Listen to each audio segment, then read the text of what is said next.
नाम कुसुम माहेश्वरी और आज की वीडियो में हम लोग एक बहुत ही इम्पॉर्टेंट टॉपिक को समझने की कोशिश कर रहे हैं और वो है पॉलिटिकल इकोनॉमी का कंक्रीट लेबर और एब्स्ट्रैक्ट लेबर का डिफरेंस। तो कंक्रीट लेबर, कंक्रीट का मतलब क्या होता है? कुछ ठोस, है ना। हिंदी में इसको मूर्त भी कहते हैं, जो आप जिसको फिजिकली, जिसको आप टच कर सकते हो, उसकी बात कर रहे हो। तो मूर्त श्रम जो है या कंक्रीट लेबर क्या है कि जब आप स्पेसिफिकली पर्टिकुलर किसी एक्टिविटी में इंडल्ज होते हो, कोई काम कर रहे हो।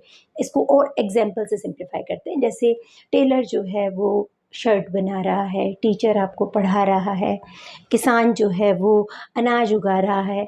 तो अलग अलग लोग अलग अलग तरह की एक्टिविटी करते हैं, क्योंकि सब लोग सारी एक्टिविटी नहीं कर सकते, हमें सब कुछ नहीं आता होता। हम कोई ना कोई एक स्पेसिफिक काम है जिसको करना हमें आता है, तो हम वो काम करते हैं। और इसकी वजह से अलग अलग लोग जो हैं, जो चीज़ें बना रहे हैं, वो नॉन कंपेरेबल आपस में कंपेयर। अब एक मैं आपको एक चैप्टर पढ़ा रही हूँ, एक टेलर एक शर्ट बना रहा है, इसमें कंपैरिजन पॉसिबल नहीं है, ठीक है। पर वहाँ से निकल के क्या आता है? अलग अलग प्रोडक्ट निकलते हैं जिनकी यूज वैल्यू अलग अलग होती है ना। शर्ट या कपड़ा जो है आपके पहनने के काम आता है, आपको सर्दी गर्मी से बचाता है। अनाज आपके खाने के काम आता है। टीचिंग से आप कुछ सीखते हैं, कुछ बनते हैं, ठीक। तो अलग अलग चीज़ों की अलग अलग यूज़ वैल्यू। तो बेसिकली कंक्रीट लेबर जो है वो यूज़ वैल्यू जनरेट करती है। यूज़ वैल्यू क्या है? जिस किसी चीज़ में कोई यूटिलिटी होती है तभी हम उसको इस्तेमाल करते हैं, ठीक है। तो वो यूज़ वैल्यू, अब लकड़ी का वो एक पड़ा है तना, मान लो एक पेड़ टूट गया, यदि एक कारपेंटर उस पर रंदा लगाकर अच्छे से उससे टेबल बना लेता है तो वो इसमें यूज़ वैल्यू जनरेट कर दी, राइट। तो होपफुली आपको समझ आ गया। एब्स्ट्रैक्ट लेबर क्या होता है? एब्स्ट्रैक्ट लेबर है कि अब इनके अंदर तो आपने क्या देखा कि नॉन कंपेरेबल है, अलग अलग चीज़ें बना रहे हैं ये, ठीक है। लेकिन इनमें मार्क्स ने एक चीज़ कॉमन देखी। मार्क्स कहते भी आप कोई मर्जी एक्टिविटी देख लीजिए, उन सब एक्टिविटीज़ में जब तक ह्यूमन एफर्ट नहीं है तब तक वो एक्टिविटी अकम्प्लिश नहीं होती है, ठीक है। तो इन टर्म्स जब आप उस लेबर को एक ह्यूमन एफर्ट के पॉइंट ऑफ व्यू से देखते हो, एक मानवीय श्रम के तौर पे देखते हो, आप देखिए कि उस किसी भी काम में मानसिक या शारीरिक श्रम तो लगा है, दिमाग तो लगा है, नर्व्स, मसल्स, वो सब तो लगी हैं। तो वो जो काम के घंटे हैं वो उसमें एक बराबरता या एक कॉमन फैक्टर निकल के आता है। तो अमूर्त श्रम जो है in terms of hours of work आप एक्सप्रेस कर सकते हो। अब marks was the first person, क्योंकि मार्शल ने हमको क्या समझाया कि किसी चीज़ में किसी चीज़ से जितनी यूटिलिटी मिलती है उतनी ही उसकी प्राइस जनरेट होती है, राइट। यही समझाया था, marginal utility equals to price.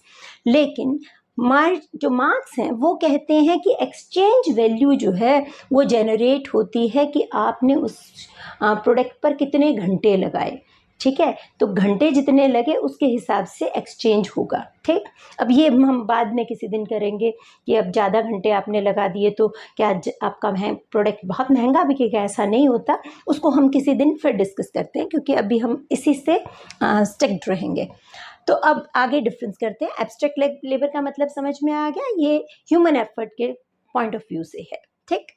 दूसरी बात जो इसके अंदर डिफरेंस है कि कमोडिटी प्रोडक्शन, जो एक्सचेंज के लिए हम, एक्सचेंज यानी आदान प्रदान, मार्केट में बेचने के लिए जो प्रोडक्ट बनाते हैं उसमें कंक्रीट लेबर होता है। और यदि आप एक्सचेंज के लिए ना बनाएं, मान लीजिए आपने अपने घर के लिए चीज़ बनाई है, या आप जो टेलर है वो शर्ट अपने ही बेटे के लिए बना रहा है, तो उसको मार्केट में तो लेके जाने की ज़रूरत नहीं है। तो उस केस में भी concrete labour will be there.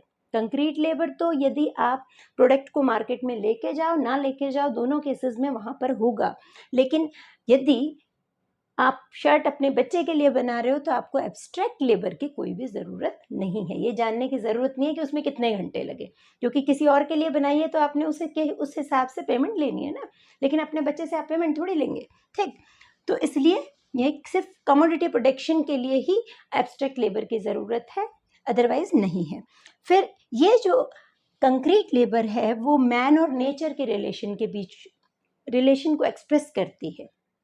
कि किस तरीके से व्यक्ति जो है वो नेचर के साथ संघर्ष करके किसी यूटिलिटी को क्रिएट करता है, जबकि एब्स्ट्रैक्ट लेबर का काम एक्सचेंज वैल्यू क्रिएट करना है। इस वजह से ये जो है सोशल रिलेशनशिप को बताती है कि आपका जो लगा हुआ श्रम है और उनका लगे हुए आवर्स हैं, उनका आपस में एक्सचेंज कैसे होगा।